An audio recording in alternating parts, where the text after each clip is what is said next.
dive into one of the most important areas of health, the connection between the gut microbiome, our immune system, and cancer prevention. Our next speaker is Kirsten Chick MSc, a highly experienced nutritional therapist who has been practicing for over 20 years. She's taught at leading colleges across the UK, and she's authored the book Nutrition Brought to Life, and she hosts the IHCAN magazine podcast for nutritional and functional medicine practitioners.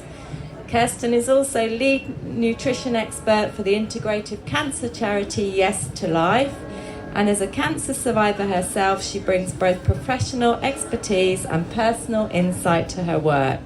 Her recent research on mushrooms, cancer, and the gut microbiome was published in the European Journal of Integrative Medicine. And in today's session, the gut microbiome and cancer prevention, Kirsten will share the latest science and, most importantly, what it means in practical terms, how we can eat to help prevent cancer. So please join me in welcoming Kirsten Chick. Yes, I'm going to talk about cancer prevention today. So we're talking about what we can do to help bring that statistic down. At the moment, it's 1 in 2 people are going to be diagnosed in their lifetime, which is quite a lot. So that's not everybody who gets diagnosed with cancer will die from it. So there's a lot more kind of hope and promising outcomes now, but that's 1 in 2 diagnoses, and a lot of these people will be living with cancer for a long time. We can't completely eradicate that. There's too much in our environment now that's contributing, but what we can do is really massively reduce our risks. And also there's some really interesting research in prevention of recurrence as well, to stop cancers coming back. So that's what I'm going to be talking about today. So we're going to be looking, I'm going to be explaining first of all about the gut microbiome and your immune system, how they interrelate, and so how that affects cancer progression, and then of course what we can do about that. So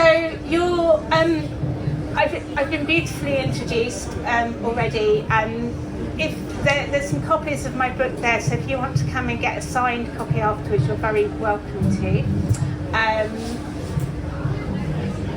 And I work largely in the field of integrative oncology, so that's working with both the conventional treatment and nutrition working together to help support people. So a lot of, I'd say about 50% of the people I work with have a cancer diagnosis or are recovering from cancer.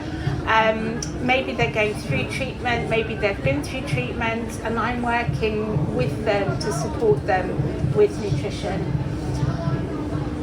So the immune system, we tend to think of just white blood cells and antibodies, don't we? But actually there's so many interactive layers, and I think this picture really beautifully sums it up, because we have actual physical barriers. So for example, our skin is a barrier. It allows some things in, but other things it keeps out. And it's the same inside our GI tract. So as you're walking through there, if you imagine you're walking through here, you're still not entering the body. There's still a barrier of that intestinal wall between the outside world and actually inside the bodily tissue. So that's a physical, that wall itself is a physical barrier of protection. And then there are layers on that wall. There's a layer of mucus. There's a layer of bacteria and other microbes that are a physical barrier, and they're also working functionally to help kind of monitor what's going on in the gut.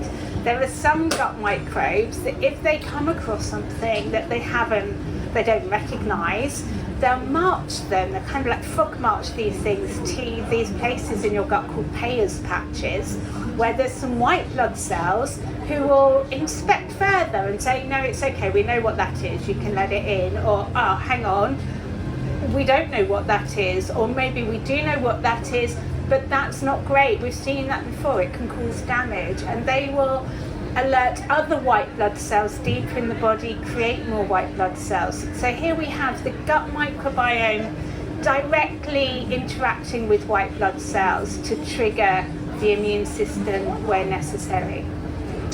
And they also play a role in regulating inflammation in the gut and throughout the whole body as well. So we have also other barriers in our body. We have the blood-brain barrier, we have the placental barrier when in pregnancy, and again there's ongoing research as to what can help protect those and keep their integrity, so they can protect our brain, protect the unborn baby, and so on. So there's all these different layers, and then you have finally things like white blood cells and antibodies and cytokines and all sorts of things that our body creates that we can equally influence by nutrition as well, because they all require proteins and other different nutrients. And they are some of them are continually patrolling the body, and some of them just come about when we have certain illnesses. So it's a very complex thing, the immune system, and there's so much more about it that we don't know and that we're learning about all of the time. And the interaction between the gut microbiome and our immune system is something that we are learning more about every few months at the moment. So our gut microbiome in itself is very complex. So there's trillions of microbes in there. There's bacteria, there's viruses, some of them are beneficial, some of them not so much. There's fungi, there's things called archaea, which are a bit like really ancient bacteria. And they all have this symbiotic relationship with each other and with us, which means, like the ecosystem we learn about on the planet, it's like our own internal ecosystem. So when we talk about good bacteria and bad bacteria, it's a little bit like thinking about butterflies and snakes, exotic birds and spiders.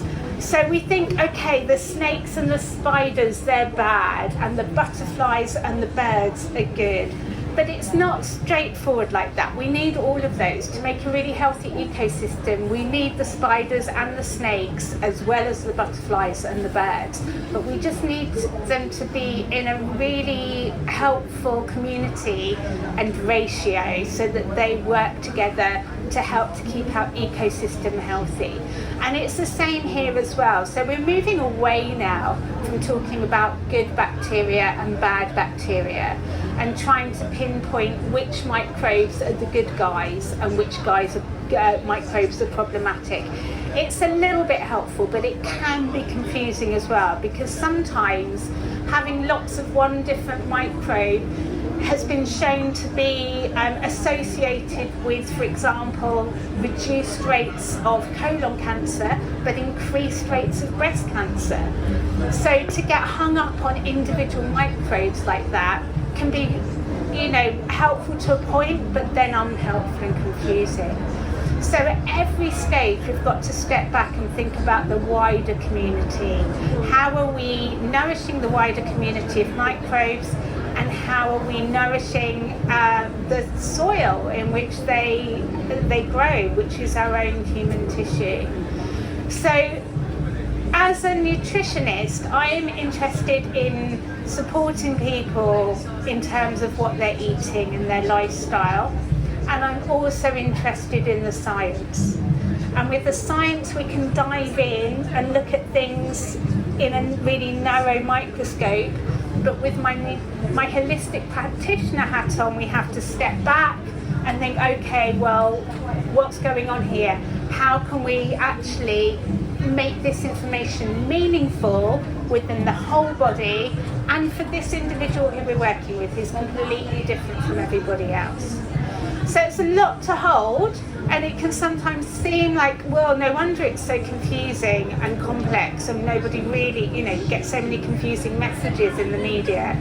But actually, when you do step back, it becomes a lot more simple. So I'm going to do a little bit more of that over the next 10 minutes, diving in and then stepping back and diving in and stepping back. So just to give you a sense that We do know a lot. It's hugely complex, and we do know a lot, and we're learning more and more like every month. But when we step back, the way that we can approach this is still quite simple and nourishing. Okay? Good so far. Excellent. So one of the things that the gut microbes do in our gut is when we feed them, they produce things called short-chain fatty acids. And this is what I've become most interested in over the past few years. So short-chain fatty acids, they are things like butyrate, acetate, propionate. They're the ones we have most of in our gut, but there are other ones as well. And they directly impact our gut health. So they provide fuel for our gut wall so that it can keep moving and keep moving things in and out as well. And they help to regulate inflammation and regulate mucin production, which is one of our protective layers. So it's not too thick, not too thin. Also, these short-chain fatty acids can be absorbed into the body. And that's where they carry out a lot of their magic, and that's what we've been learning more about recently. So they can influence inflammation throughout the body, not just in the gut. They can influence cancer pathways, and this is what I've been specifically looking at the last couple of years. And also many other things like insulin levels, which is also, cancer is a metabolic disease. So we need our blood sugar and insulin pathways to be regulated in order to help prevent cancer and things like diabetes and cardiovascular diseases too. So that influencing insulin levels and blood sugar regulation is hugely important here. And also these short-chain fatty acids, once they get through into the body, they can also be involved in weight regulation, in liver health, heart health, how the nervous system behaves, and so much more that we're learning about all of the time. So these are ones to watch. So your gut really is home for a very dynamic ecosystem, not just of microbes but also their metabolites. And again, with the metabolites, it's not that those are good, those are bad. It's about how are they working together as a community within their environment. And how can we influence all of this? So we know that our gut microbes and short-chain fatty acid production as a result is influenced by all of these things. The food you eat, your environment that you're in, stress levels. Stress is huge. And this is why one of my most common and the most important approach to diet and nutrition that I can get across is that you don't want to be stressed out by your diet. We were just talking outside about how so many people, either with cancer or trying to prevent cancer, are scared of food. They're scared of what might feed cancer cells, but it's that fear itself can be more damaging than the food itself. So we need to not be counterproductive with this. We need to find anything that we can for stress resilience, whether that's meditation, dancing, listening to music, spending time in nature, breathing, whatever it is. Our eating and sleep patterns, there's a whole realm of science around chrononutrition, which is the timing of when we eat.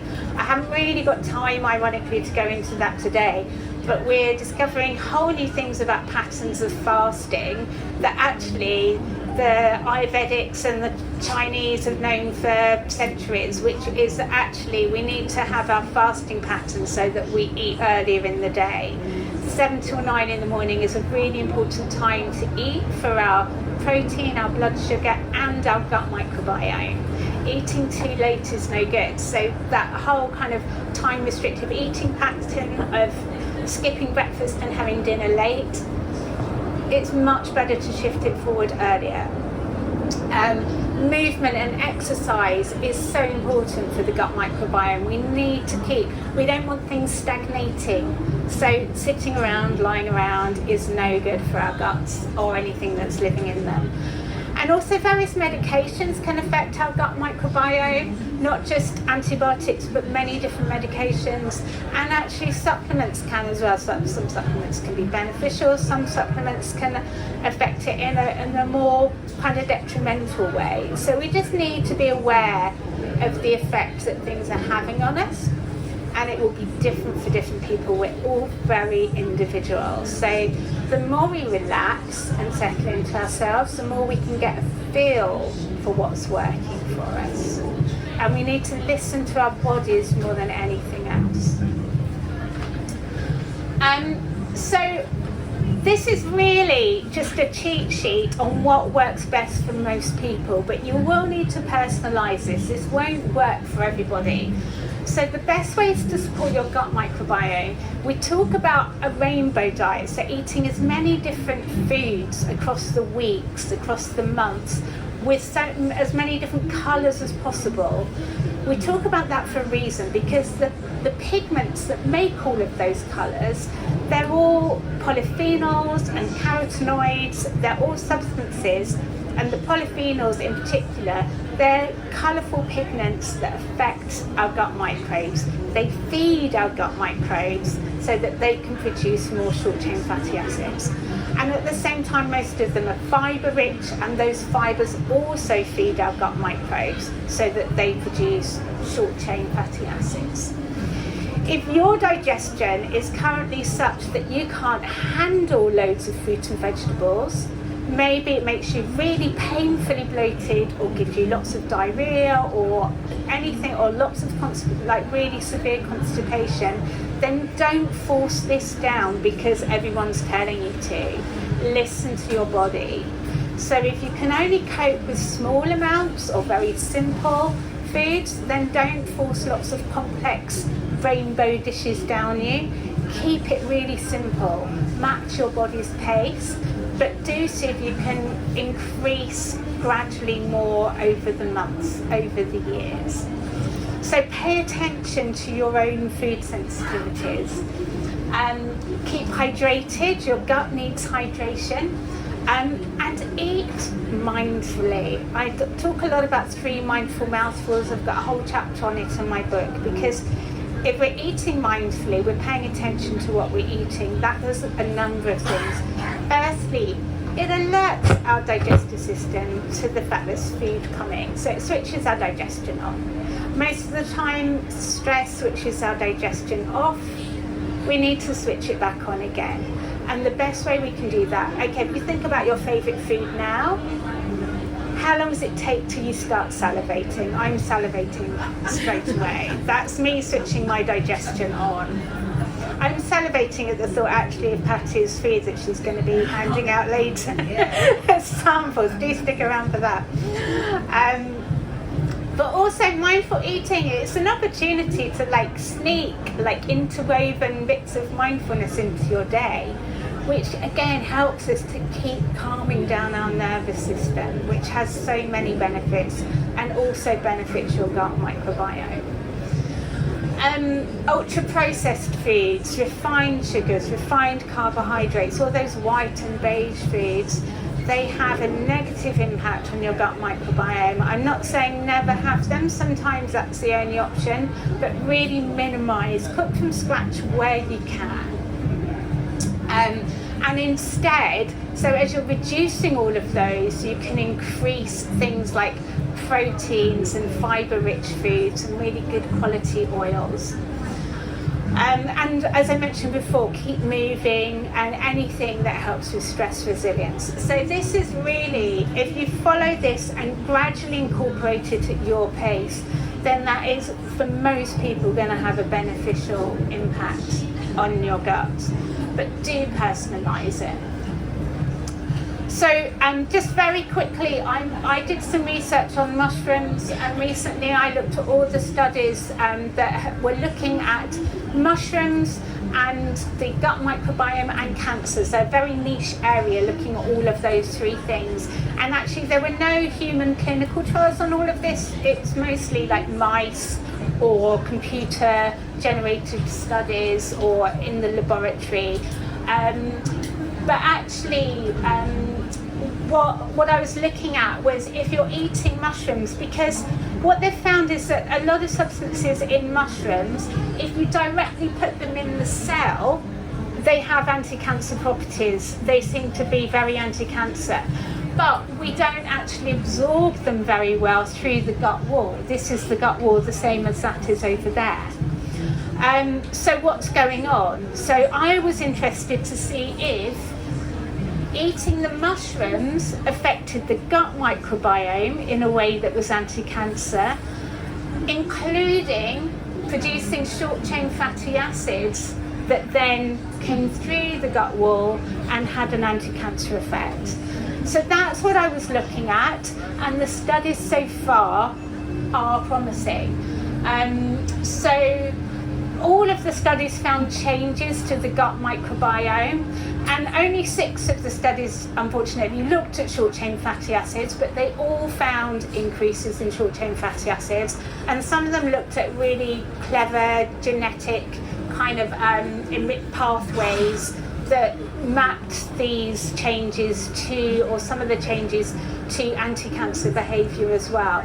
So this is all very theoretical. This is kind of looking at mechanisms by which this could be preventing cancer. We don't know for sure. We need more clinical trials on humans, but it's all looking very promising.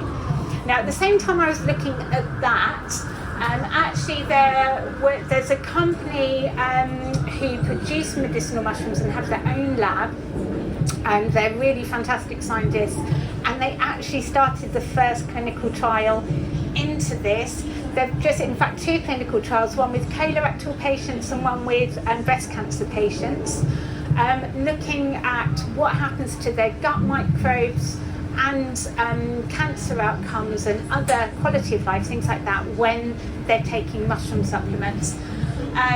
The colorectal cancer study, they've just published the results, and they did see quite a lot of changes in the gut microbiome. Now, as I mentioned before, that's really difficult to interpret because it's too complex to say for sure, oh yes, those changes are going to be anti-cancer. But we can see trends, we can see promising trends. And the breast cancer study, I think the results are going to be out next year. I'm really looking forward to those. I'm hearing very positive rumours about those. Hi. It's a company called Hefers de Terra that produce mushrooms and mushroom supplements. We'll come back to that. That's at the end. I'm also wanting to do some clinical studies myself. I'm just looking for funding. So if there's anybody out there with loads of money, they want to come and apply for my study, then come and speak to me at the end. I'm interested in mushrooms, but it's not just mushrooms. So the other thing that's come up in my practice in the past few years is things like curcuminoids in turmeric. Everyone's always raving on about their anti-cancer activity. They've been studied for how they can reduce cancer promotion, so cell proliferation, angiogenesis, which is where cancer cells hijack the local blood supply. All sorts of tumour progression can be interrupted by the curcuminoids in turmeric. But again, like mushrooms, we don't absorb them very well. So there's been all of this research into how can we absorb the curcuminoids more. If we take them with black pepper and oil, that helps. There's nano formulations, there's all sorts of things that we can do. But actually, the short-chain fatty, the gut microbes also eat these curcuminoids and produce short-chain fatty acids as a result. And the same with quercetin and other polyphenols. There's all of these polyphenols that we're like, okay, for their anti-cancer activity, we need to optimize how we're absorbing them. And actually, yes, we do. The more we absorb, the better that seems to be. But at the same time, we need to make sure that there are some in there to feed our gut microbes. It's not all about the absorption. Because if we can feed our gut microbes with those polyphenols, it seems like they're producing short-chain fatty acids in a way that can be anti-cancer as well. So it's a really lovely new way of opening up how we're looking at all of this. So yes, with quercetin, there's been some really positive outcomes in trials. The same as mushrooms. It's like, how are all of these things working so well if we're not absorbing them? I think it's because of those short-chain fatty acids, and also just the influence on the gut microbes and how changing their balance impacts the health of the gut, which impacts everything else. And in fact, there was a randomised control just this year where they gave people, healthy people, berries, and they showed that that changed their gut microbes, increased the short-chain fatty acids.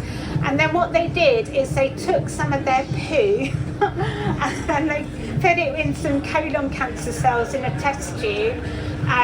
So where all the short-chain fatty acids were like directly with the colorectal cells, and that reduced the viability of the cells. So it's all looking really promising here. Professor Roberts Thomas did a study this year as well. He's been looking at prostate cancer with polyphenols, and people with prostate cancer where their PSA counts are going up and up. The polyphenols, or the supplement that he's giving that's got polyphenols in, slows down that progression. You add in some probiotics, it reverses it. So some really interesting research going on there. So when to start making the change? Now. Start making changes now, but do it step by step. Do it gradually at your own pace. And it, even if you or somebody already has a cancer diagnosis, the earlier the better. So pre-treatment, we call that prehab. The gut microbiota profile has been shown, the pre-treatment gut microbiota has been shown to influence outcomes of the treatment. So even before treatment, it's important, and treatment can really negatively affect the gut microbes and the short-chain fatty acids. So get in there. During treatment, it's difficult to treat with probiotics depending on what kind of treatment you're having, but you can always have medicinal mushrooms, pretty much always, through treatment, and they can help. And then after cancer treatment, for recovery, fear of recurrence, there's an interesting study with breast cancer and microbiome profile, and actual fear of recurrence as well can be reduced with supporting the gut microbiome. And there's a 34% lower risk of all-cause mortality 5 years past breast cancer with a diet that's high in these fruit and vegetables that contain these polyphenols and fibres that feed the gut microbiome.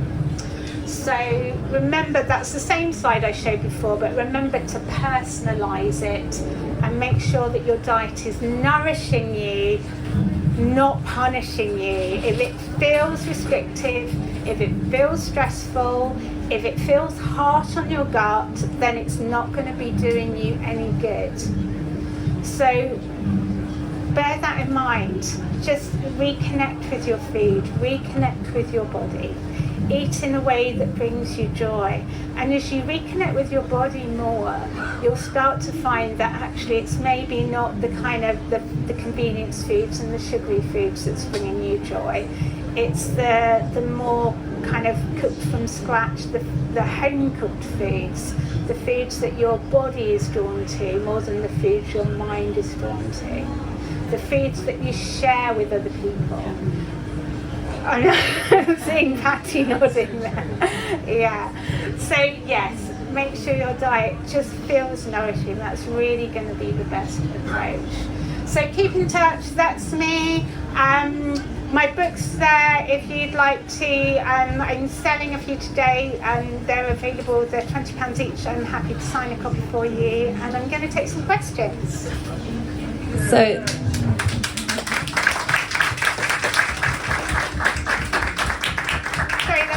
Usually a talk I do in an hour, so I was quite conscious of whizzing through that, but yeah. Well, thank you so much, Kirsten. That was really, really interesting. We've got the mic here, so if anyone's got any questions, but can I ask to start with, and I think you might have the same question, Can you tell us which mushrooms have been studied? Because there are so many different medicinal mushrooms. Yeah, well, when I did my research, it was a literature review, so I was looking at every single paper, not that had been studied with mushrooms and cancer, but that had specifically looked at the gut microbiota with cancer progression and mushroom intake. And a lot of the mushrooms I'd never even heard of, actually, and probably couldn't even pronounce for you today, but a lot of them I had. The most studied one is reishi. So that is the most studied. It doesn't mean it's the best, it means it's the one that we've studied the most. Lion's mane gets studied a lot as well. And there are various others, but what I learned was that all mushrooms are good. White mushrooms, button mushrooms, portobello mushrooms. It doesn't need to be kind of an exotic mushroom, although some of the exotic mushrooms are wonderful. They all have different types of compounds in them, so they're all going to be beneficial, but some of them have slightly stronger superpowers in one way than another. So for example, lion's mane is fantastic for the entire GI tract, the entire gut, and also for cognitive function as well, so for the mind too. But there's a lot of research with lion's mane and colorectal cancers, and with things like Crohn's disease and colitis and things like that. Reishi also gets looked at a lot with colorectal cancers. Then you've got things like Agaricus blazei, which is looked at with breast cancers a lot as well. Maitake, cordyceps as well, but cordyceps maybe for some but not for others. So there are so many. There's the PSK as well, which is an extract from Coriolis, which has been studied a lot, but not necessarily with the gut microbes. But they all contain polysaccharides and triterpenoids and other compounds which are going to produce or going to influence the gut microbes. So really, whatever you can get hold of, and the best quality you can. The thing about mushrooms is they're really good at sapping up toxicity. So you need to be careful where you get them from. Make sure they're really good quality. So make sure you know where they've been grown. If you can get organic, that's really good. There are very few companies that test the strength of the substances in their extracts as well. So there's like thousands of companies selling mushrooms and mushroom extracts at the moment. If you want to use them therapeutically, you wouldn't need a concentrated extract rather than just eating the mushrooms. And you want to make sure that it's really well concentrated. So make sure, have a look at the company that you're using, make sure they're testing and they've got an idea as to how strong the compounds are. Does that answer your question? You've got another one and we've got a few. Is any company who will do personal study or find out what sort of mushroom or probiotics do you need to cure or to lift yourself up? Yeah, well, that's a good question. There are, so for example, if you were to come to me with that question, I would take a really detailed case history, because what I learned from asking you questions tells me more than a lot of things. I would also discuss doing things like a stool test to get a really good look at your gut microbiome currently, find out about what you're eating, find out what, there may be other tests that we could look at as well, and we'd put all of that information together, and then I would give you my best educated guidelines. But we're not there yet to do kind of like precision, this is you, therefore this is exactly what you need, because it's all too complex. Everything is really complex, everything is changing from moment to moment. My gut microbiome isn't the same today as it was 2 days ago. So we need, that's another reason we need to feel our way through this and like settle into our bodies, let our bodies speak to us as well, and listen to that as well as testing. Thank you. Thank you. Can you tell me your view on Tim Spector, the Zoe app? And that's kind of related to the last question about individualised nutrition and kind of testing stalls and having an app for every food. Yeah, I mean sometimes it's. I love a lot of the research that Tim Spector has done has just been phenomenal, and the way that he's raised awareness of all of this has been absolutely fantastic. We do like to simplify things, and it's helpful to simplify things for people, and it's helpful to say, okay, do this, but actually we can't. It can be really useful. It depends on the individual. It can be really useful for some people, but for other people, that kind of information really just isn't personalised enough. Just by basing what's going on your stool sample and a couple of blood tests isn't really detailed and complex enough for this phenomenal body that we have that is so complex and dynamic and changing all of the time. So a lot of the time it's going to get it wrong, but it's a good starting point. Yeah. Hi, thank you. What's your opinion on fecal transplants? Fecal transplants? Oh, yes, I wish we could all, yeah. They are available on the National Health actually, but not widely, and there are one or two private clinics now. I think that's the future. I really do. I think it's going to be, game changing. Even though our gut microbiome changes so much, does happen regularly. Yeah, absolutely. Well, yes, I mean, it can really help. It's going to be so much more than a probiotic, basically. It's like the most complex probiotic that you can have. And it's not going to mean that one fecal transplant is going to give you a healthy microbiome forever, but it's going to give you a really strong starting point. And then if you work with that and work with your stress levels and your diet and your human interactions and your movement and everything else to keep it healthy, then I think fantastic. I think there was This is a question about pulses. Over years we've had conflicting stories. There's a lot that, of course, that pulses are good for short-chain fatty acids, but the other camp saying that pulses contain lectins and phytates and things which are supposedly bad for the gut wall. Can you comment on that? Yeah, it's this again is where it becomes very individual, because some people just can't tolerate pulses. So to try and eat lots of pulses when one doesn't tolerate them very well is not a great idea.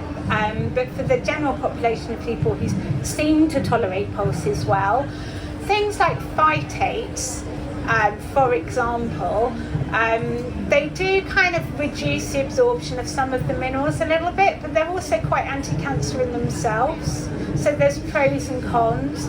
Lectins, the impact on individuals will be very mixed and very varied, and sometimes with foods the benefits by far outweigh, the pros outweigh the cons. Also, if we look back at how traditionally we've prepared pulses, there's always been a very long process of soaking and pounding and soaking again and pounding and fermenting and processing, not ultra processing, but beneficially processing to reduce their impact on the gut, to make them much easier to digest, so that we can get the benefit from them, so that the kind of pro-con ratio does that a bit more. So I think we need to really, if in doubt, I always look back to what we used to do, because our diets evolved because we were very much in contact with what felt good. We used our observational skills very keenly to evolve to where we are now. It's only in very recent years that we've messed with all of that. So even if we just go back a couple of generations or so, we can learn a lot, and science is always confirming repeatedly confirming what our forefathers and mothers knew. Yeah. I was looking at some Japanese food recently, nori, seaweed, different fermented food. I mean, that requires effort to produce. And I mean, is it worth going back and not being lazy and running to the local shop, but doing the work yourself to produce good quality food? If you have time and effort and inclination. I used to do more of that. I haven't in recent years because I don't have the time anymore, unfortunately. So if you are getting it from somewhere, make sure that you're getting these products from somewhere where you know they're putting in the time and they're not shortcutting. But actually there's benefits as well, because some of these people are so much more experienced and they're doing it in conditions that are fairly controlled as well. So again, there's always pros and cons to be weighed up. Yeah.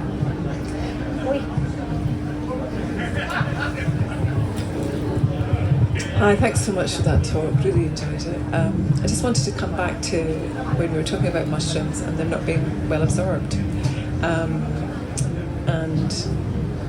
the likelihood, or the research so far suggested is, you know, they get past the digestion part and they get utilised and taken up by the microbes, and it's just put me in mind of the HMOs in breast milk, for example, that don't also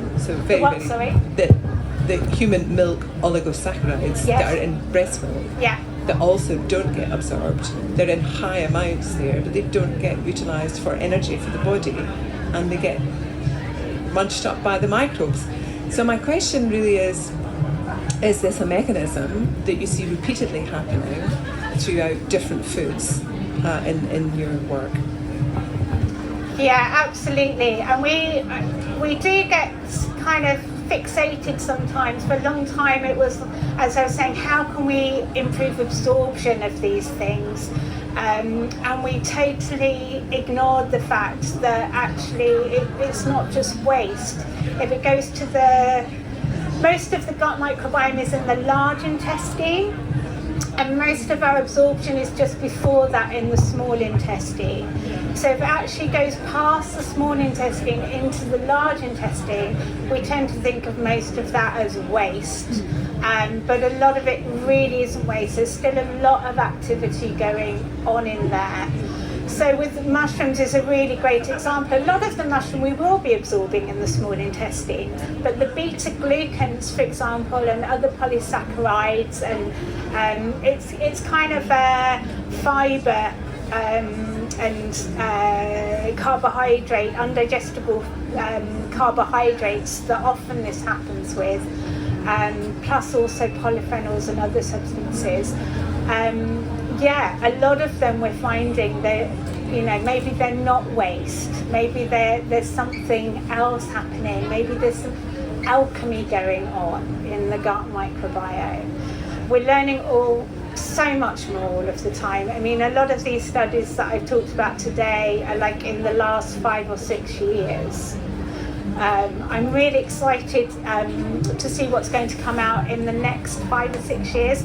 I'm particularly excited about in silico research, which is using computer modelling and AI.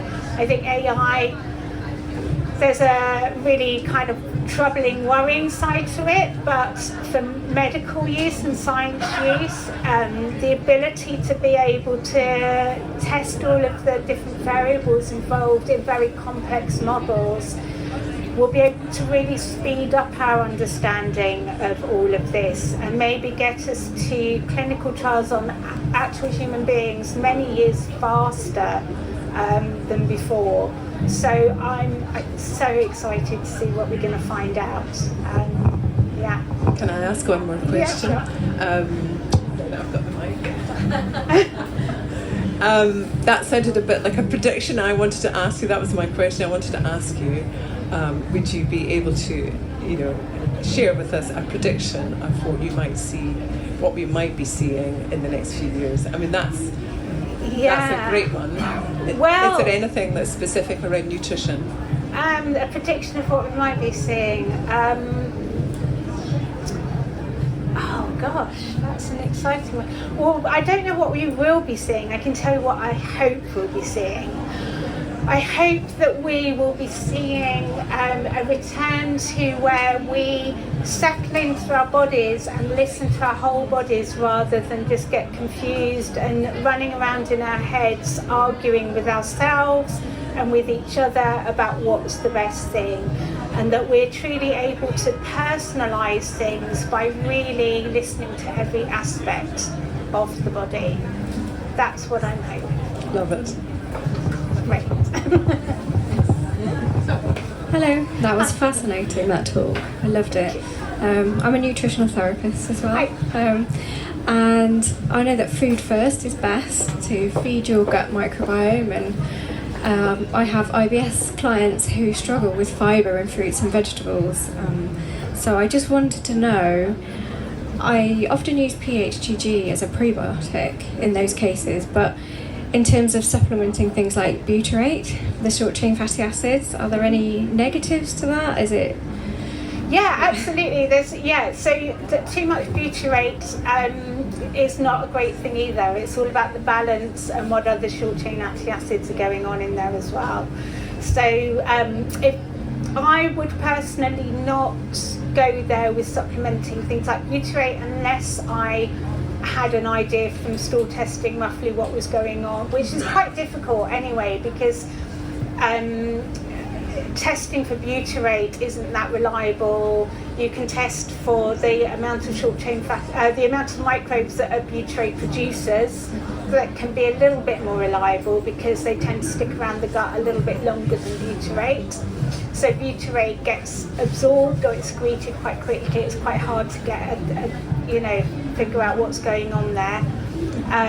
But if somebody, can do a stool test in a way that's suggestive that maybe their butyrate levels were on the floor, maybe, but otherwise I would probably be a little bit cautious. Okay, so stick to the PHGG and then try and get them to tolerate the food better. Yeah, absolutely. It's that thing about stepping back and supporting from stepping back rather than trying to be too clever and too precise, I think. And the polyphenols as well, because I know quercetin's quite good, especially for histamine intolerance and things like that. Yeah, absolutely. Quercetin ticks so many boxes. It's one of my favourites. Yeah. Any other polyphenol supplements? Polyphenols, resveratrol can be quite handy in some instances as well. And drinking green tea. Yeah, and ECGC. Yeah, and curcuminoids. Thank you. Yeah, they're all great. Thank you so much, Kirsten. I know that Kirsten's here to answer anyone's questions for a little while, and she's got her books for sale as well if you'd like to talk to her about those. So a huge round of applause. Thank you.